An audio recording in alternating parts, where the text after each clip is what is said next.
नमस्कार। भौतिकी की इस कक्षा में आप सबका स्वागत है। दोस्त, वैद्युत का यह 20 क्वेश्चन का सेट आरआरबी, एनटीपीसी, एएलपी और ग्रुप डी के लिए अति महत्वपूर्ण है। तो चलिए प्रश्न शुरू करते हैं। पहला प्रश्न है, एक वेबर बराबर है। पहला ऑप्शन है 10 की घात 7 मैक्सवेल, दूसरा ऑप्शन है 10 की घात 6 मैक्सवेल, तीसरा ऑप्शन है 10 की घात 8 मैक्सवेल और चौथा ऑप्शन है इनमें से कोई नहीं। तो इस प्रश्न का राइट आंसर ऑप्शन सी है 10 की घात 8 मैक्सवेल। आगे, विद्युत उपकरण में प्रयोग होने वाला फ्यूज बना होता है। पहला ऑप्शन है टीन और लोहा का, दूसरा ऑप्शन है एल्युमिनियम और टीन, तीसरा ऑप्शन है टीन और लेड, चौथा ऑप्शन है एल्युमिनियम और लेड। तो इस प्रश्न का राइट आंसर ऑप्शन सी है टीन और लेड का। अगला प्रश्न, विद्युत ऊर्जा का व्यवहारिक मात्रक है। पहला ऑप्शन है जूल, दूसरा ऑप्शन है जूल पर घंटा, तीसरा ऑप्शन है बोर्ड ऑफ ट्रेड यूनिट, चौथा ऑप्शन है कोई नहीं। तो इस प्रश्न का राइट आंसर ऑप्शन सी है बोर्ड ऑफ ट्रेड यूनिट, जिसे सामान्यतः यूनिट कहते हैं। आगे, किसी गोले के भीतर विद्युत क्षेत्र होता है। पहला ऑप्शन है धनात्मक, दूसरा ऑप्शन है ऋणात्मक, तीसरा ऑप्शन है शून्य, चौथा ऑप्शन है 1। तो इस प्रश्न का राइट आंसर ऑप्शन सी है विद्युत क्षेत्र किसी गोले के भीतर शून्य होता है। आगे, धारा को मापने के लिए कौन सा उपकरण प्रयोग किया जाता है। पहला ऑप्शन है वोल्ट मीटर, दूसरा ऑप्शन है अमीटर, तीसरा ऑप्शन है गैल्वेनोमीटर, चौथा ऑप्शन है ओम मीटर।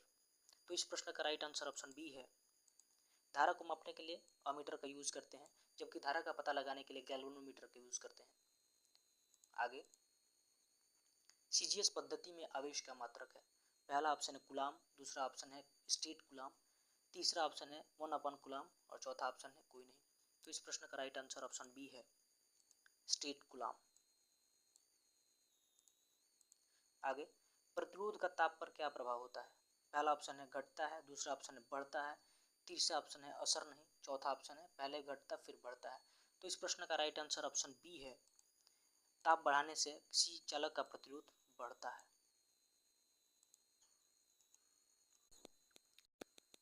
एक कूलाम आवेश में जमा इलेक्ट्रॉन की संख्या। पहला ऑप्शन है 0.625 गुणा 10 की घात 19, दूसरा ऑप्शन है 10 की घात 16, तीसरा ऑप्शन है 10 की घात 18, चौथा ऑप्शन है कोई नहीं। तो इस प्रश्न का राइट आंसर ऑप्शन ए है 0.625 गुणा 10 की घात 19। आगे, आवेश प्रवाह की दर का मात्रक है। पहला ऑप्शन है कूलाम सेकेंड, दूसरा ऑप्शन है कूलाम पर सेकेंड, तीसरा ऑप्शन है कूलाम, चौथा ऑप्शन है सेकेंड पर कूलाम। तो इस प्रश्न का राइट आंसर ऑप्शन बी है कूलाम पर सेकेंड। आगे, विद्युत शक्ति का सूत्र कौन सा है। पहला है P बराबर वी आई, दूसरा है P बराबर वी बाई आर, तीसरा है P बराबर आई आर, चौथा है P बराबर आई अपॉन आर। तो इस प्रश्न का राइट आंसर ऑप्शन ए है P बराबर वी आई। आगे, 1 किलोवाट घंटा बराबर है।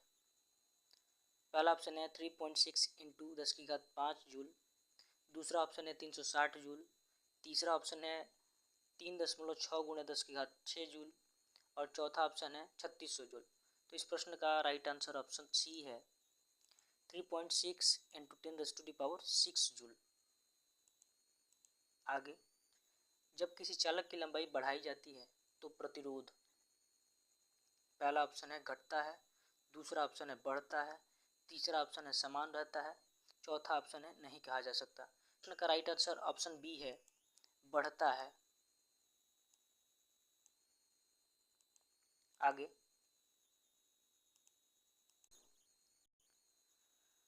ट्रांसफार्मर कार्य करता है। पहला ऑप्शन है फ्लेमिंग के बाएं हाथ नियम पर, दूसरा ऑप्शन है फैराडे विद्युत चुंबकीय प्रेरण नियम पर, तीसरा ऑप्शन है दोनों, चौथा ऑप्शन है इनमें से कोई नहीं। तो इस प्रश्न का राइट आंसर ऑप्शन बी है फैराडे विद्युत चुंबकीय प्रेरण नियम पर। आगे, स्टेप डाउन ट्रांसफार्मर में धारा होता है। पहला ऑप्शन है बढ़ता है, दूसरा ऑप्शन है घटता है, तीसरा ऑप्शन है कोई परिवर्तन नहीं, चौथा ऑप्शन है कोई नहीं। तो स्टेप डाउन ट्रांसफार्मर में धारा बढ़ता है, यानी ऑप्शन ए करेक्ट है। आगे, विद्युत फ्लक्स का एसआई मात्रक है। पहला ऑप्शन है न्यूटन मीटर पर कूलम, दूसरा ऑप्शन है न्यूटन मीटर स्क्वायर पर कूलम, तीसरा ऑप्शन है न्यूटन कूलम, चौथा ऑप्शन है न्यूटन अपॉन कूलम। तो इस प्रश्न का राइट आंसर ऑप्शन बी है, न्यूटन मीटर स्क्वायर पर कूलम।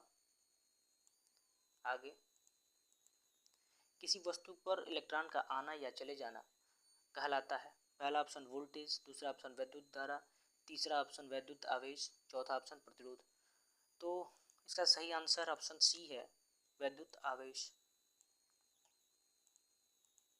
आगे, चुंबकीय फ्लक्स का एसआई मात्रक है। पहला ऑप्शन है वेबर, दूसरा ऑप्शन है मैक्सवेल, तीसरा ऑप्शन है वेबर मीटर, चौथा ऑप्शन है कोई नहीं। तो इस प्रश्न का राइट आंसर ऑप्शन ए है, वेबर। नेक्स्ट, विद्युत ऊर्जा की वाणिज्यिक इकाई क्या है? पहला ऑप्शन है जूल, दूसरा ऑप्शन है वॉट, तीसरा ऑप्शन है किलोवाट घंटा और चौथा ऑप्शन है एम्पियर घंटा। तो इस प्रश्न का राइट आंसर ऑप्शन सी है, किलोवाट घंटा। आगे, फ्लेमिंग का राइट हैंड नियम लागू होता है। पहला ऑप्शन है मोटर, दूसरा ऑप्शन है जनित्र, तीसरा ऑप्शन है दोनों, चौथा ऑप्शन है कोई नहीं। तो फ्लेमिंग का राइट हैंड नियम जनरेटर पर लगता है, यानी ऑप्शन बी सही है, और मोटर पे लेफ्ट हैंड रूल लगता है। आगे, विद्युत बल्ब में फिलामेंट किस धातु का होता है? पहला ऑप्शन है तांबा, दूसरा ऑप्शन है लोहा, तीसरा ऑप्शन है टंगस्टन और चौथा ऑप्शन है चांदी। तो इस प्रश्न का सही आंसर ऑप्शन सी है, टंगस्टन का। दोस्त, कक्षा खत्म हुई और मैं उम्मीद करता हूँ आपको बेहद अच्छा लगा होगा। यदि अच्छा लगा होगा तो एक लाइक कर दीजिए और चैनल पर पहली बार आए हैं तो चैनल को सब्सक्राइब कर लीजिए। धन्यवाद।